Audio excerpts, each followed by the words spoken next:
Tosca Produções e Buquerang apresentam Brasil Sombrio, de Rodrigo Espírito Santo, narrado pelo autor.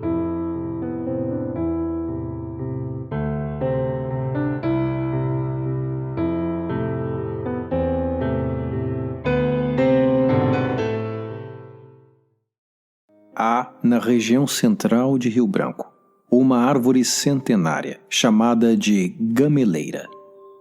Com mais de 20 metros de altura e 2,5 metros de diâmetro, foi tombada como monumento histórico em 1981. Mas não são as medidas ou a idade que causam espanto aos moradores. Alguns cidadãos afirmam terem visto um vulto de um homem nas proximidades da árvore. E nas noites de lua cheia, é possível ver a silhueta de um homem sentado contra o tronco da gameleira. Alguns juram que sentem o cheiro de fumaça de cachimbo. Poucos se aventuram a passar pelo local depois da meia-noite. Daquela figura, dizem se tratar de uma importante personalidade histórica do Acre. Um aventureiro, desbravador, empresário, traidor e traído.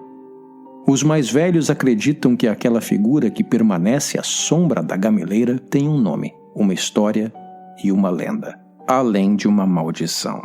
Segundo a tradição popular, essa história começa no ano de 1881. A bordo do navio a vapor API, Neutel Maia subia o rio Acre à procura de terras não reclamadas. Ainda hoje, pouco se sabe sobre sua história. Sabemos, por exemplo, que nasceu no Ceará e que tinha uma carreira de empreendimentos mal sucedidos. A constante busca por um recomeço, um golpe de sorte, colocou Neutel naquele navio, rumo o rincão mais perigoso e menos explorado do Brasil. Maia tinha um sonho: surfar a onda do látex. Assim como ele, muitos outros aventureiros se lançaram no desconhecido, buscando riquezas na Amazônia Ocidental. Mas, se hoje a região ainda se apresenta inóspita, imagine os riscos da viagem na época. De ataques de tribos a doenças mortais, não era incomum que muitos corajosos perecessem antes de encontrar o sonhado objetivo. Contra todas as probabilidades, e depois de um ano vagando pela densa mata da selva amazônica, Neutel encontrou um pedaço de terra de ninguém para chamar de seu. Debaixo de uma árvore típica chamada gameleira, Maia ergueu seu acampamento. Durante muitas noites solitárias, fumava cachimbo no meio da floresta, recostado no caule frondoso, sonhando com um futuro de riquezas e prestígio. Em 28 de dezembro de 1882, fundou o Seringal Volta da Empresa e começou a explorar os recursos naturais da região. Começou com o látex, fundou a Casa Niemeyer e Companhia e viu o patrimônio crescer. Uma oportunidade de ouro bateu na sua porta. Começou a negociar o gado boliviano dos campos ao sul com os seringais da região. A pecuária abriu um novo mundo. Maia decidiu vender terrenos do seringal, aumentando a circulação de pessoas no porto em volta da empresa. E foi aí que a maré de sorte começou a virar. Em 1899, a Revolução Acreana explodiu, iniciando a disputa de território entre Brasil, Bolívia e Peru. O embate incendiou os campos de batalha e gerou um conflito que durou aproximadamente 4 anos. Neutel, de imediato, se colocou a favor dos bolivianos, fiéis parceiros comerciais. Mas eles acabaram expulsos e Neutel Maia foi capturado e teve todo o seu patrimônio confiscado. Ao ser interrogado, denunciou todos os antigos aliados. Recuso-me a permitir que uma gota do meu sangue caia sobre esta terra maldita, justificava-se.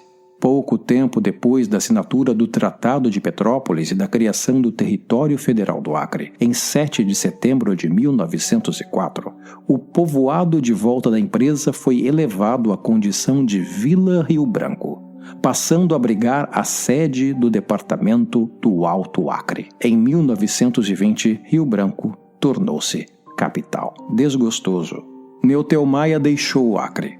uma vez que as intrigas dos adversários políticos não permitiram que seus negócios prosperassem. Ele perdeu tudo e passou os últimos dias na capital, acampado debaixo da mesma árvore de onde iniciou seu império.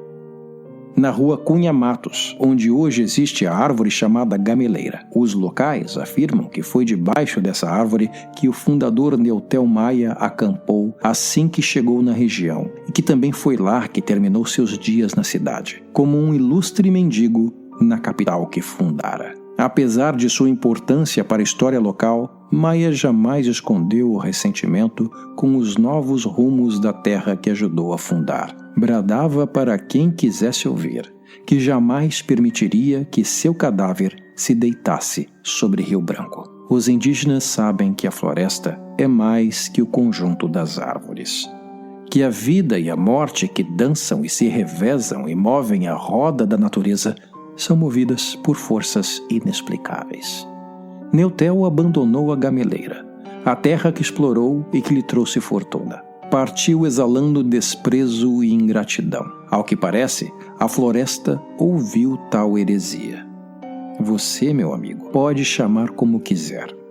Coincidência, karma, justiça divina. O fato é que, alguns anos depois, no Rio de Janeiro, Maia tentava reconstruir a vida e se esquecer da fortuna que lhe foi tomada no Acre. Os poucos amigos que fez na cidade maravilhosa nada sabiam de seu passado, ou do juramento de jamais retornar a Rio Branco. Quisera o destino que, numa terça-feira ensolarada, na correria do centro da cidade, Neutel distraiu-se e não percebeu o pesado caminhão que atravessava o cruzamento. Não houve tempo de reação. A máquina colheu Maia sob suas rodas, quebrando ossos e esmagando músculos. Quase que instantaneamente, Neutel sentiu a vida lhe escapar pelas feridas abertas. Caiu inerte e faleceu sob o asfalto quente daquela avenida, que poderia ser uma via qualquer, mas não era. Tratava-se justamente de uma avenida que há pouco havia sido inaugurada e tinha o tragicamente irônico nome de Avenida Rio Branco.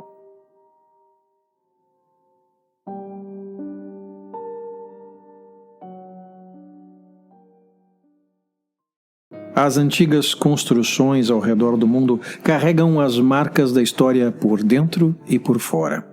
As atrocidades de reis e rainhas, sacerdotes e freiras acabam impregnando as paredes que as testemunharam com uma energia, uma força que permanece pelos aposentos e corredores do local, muitos séculos depois dos ocupantes deixarem este plano. Alguns chamam essa energia de poltergeists. Há quem acredite que esta herança espiritual seja assustadora, mas inofensiva. Mas há casos em que os vestígios de uma tragédia se transformam em um residente das sombras, pronto a atacar aqueles que ignoram tal presença. A cidade de Buriti dos Lopes, a 300 quilômetros de Teresina, é o típico município do interior do Piauí. Seus cerca de 20.000 habitantes levam uma vida tranquila, sem grandes agitações. O povo religioso frequenta a igreja e socializa na praça central nos fins de semana. A típica vida pacata, que é o sonho de muitos moradores da cidade grande, sufocados em engarrafamentos, poluição e violência. Depois do sol se pôr, os cidadãos de Buriti retornam para casa e há uma rua em que poucos se aventuram durante a noite. Na rua Tiradentes, mora uma mulher que sonha com o dia em que poderá deixar a cidade. Dona Luciana, nome fictício, gostaria de poder se mudar. Quem sabe até sair para ir à igreja, mas não pode. A casa não permite. Os vizinhos recontam acontecimentos inexplicáveis na casa de Dona Luciana. Barulhos de copos se quebrando, talheres e louças que amanhecem estilhaçados no meio da rua. Gritos. Idosa, Dona Luciana não sai mais de casa nem recebe visitas. Suas compras e pagamento de contas são feitas por amigos e parentes, que se limitam a deixar os mantimentos na porta e sair de lá o quanto antes. Aqueles que se aventuram a ficar mais tempo e tentam fazer companhia a Luciana acabam machucados. Objetos voam das estantes e se espatifam aos pés, ou pior, contra os corpos dos invasores. Já aconteceu de copos serem simplesmente arremessados por uma força invisível. Um dos entregadores de encomendas desistiu de atendê-la. Um carteiro mais solícito precisou levar pontos no supercílio quando um porta-retrato atravessou a sala e acertou-lhe o rosto. Hoje, Dona Luciana não anda mais. Dizem que um vizinho foi acordado pelos gritos vindos da casa na rua Tiradentes. Assustado, chamou a polícia. Os oficiais encontraram a mulher debaixo de uma montanha de móveis. Um armário, o sofá e até mesmo o fogão de 4 bocas estavam sobre ela, no meio da sala. Já naquela época, Luciana morava sozinha e jamais conseguiu explicar como aquilo aconteceu. Limitou-se a dizer que tinha acabado de fazer as malas e preparava-se para deixar a cidade para sempre. Dona Luciana não chegou a ser hospitalizada e recusou-se a aceitar ajuda para tratar os ferimentos do estranho acidente. Jamais voltou a caminhar. Uma rifa correu a cidade e lhe proporcionou uma cadeira de rodas. Hoje, passa a maior parte do dia olhando pela janela, vendo a vida passar pela rua Tiradentes. Entre os moradores da cidade, o boato é que, antes mesmo dos acontecimentos assombrosos, Dona Luciana nunca fora feliz naquele endereço. O marido, Agildo, construíra a casa com as próprias mãos quando ainda namoravam. O plano era casar com Luciana e ali constituir família. Alguns parentes confessam que Luciana nunca fez o tipo caseira. O casamento era apenas uma rota de fuga da casa da mãe, onde o padrasto abusivo lhe infernizava a existência. Agildo não era o amor de sua vida, mas alguém que podia resgatá-la. No começo, tudo parecia perfeito. A casa, ainda em finalização, parecia ter o potencial para abrigar um lar feliz. Mas Luciana tinha sede de mundo e Agildo não era capaz de saciá-la. Perdidamente apaixonado, o pedreiro fez tudo o que pôde para ver a esposa feliz, mas o desprezo de Luciana só aumentava e Agildo se ressentia. Um dia chegou em casa e encontrou as malas da mulher prontas e passagem de ônibus comprada. Luciana tinha raspado a poupança do casal num projeto de fuga. Naquele momento, algo se quebrou dentro de Agildo. Num ataque de fúria, rasgou a passagem e espancou a mulher. Sangrando no chão, Luciana sentiu Agildo puxar-lhe os cabelos e sussurrar no ouvido que ela só sairia daquela casa sobre o cadáver do marido. Luciana aceitou o desafio.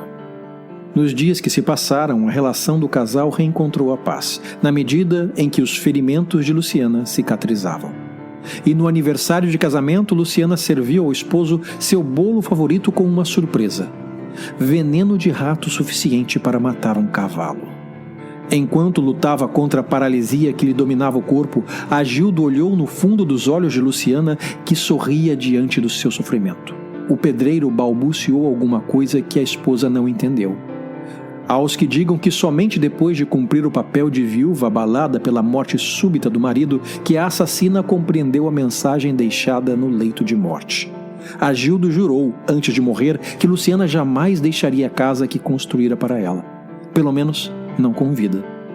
Hoje, quem passa de noite pela casa da rua Tiradentes o faz com passos rápidos e cabeça baixa. Nunca se sabe quando um objeto voador vai cruzar a rua e atingir os pedestres. Também nunca se sabe quando Luciana estará olhando pela janela, implorando por ajuda para fugir de sua prisão sombria. Um olhar de loucura, remorso e desespero que dói no fundo da alma daqueles que o testemunham.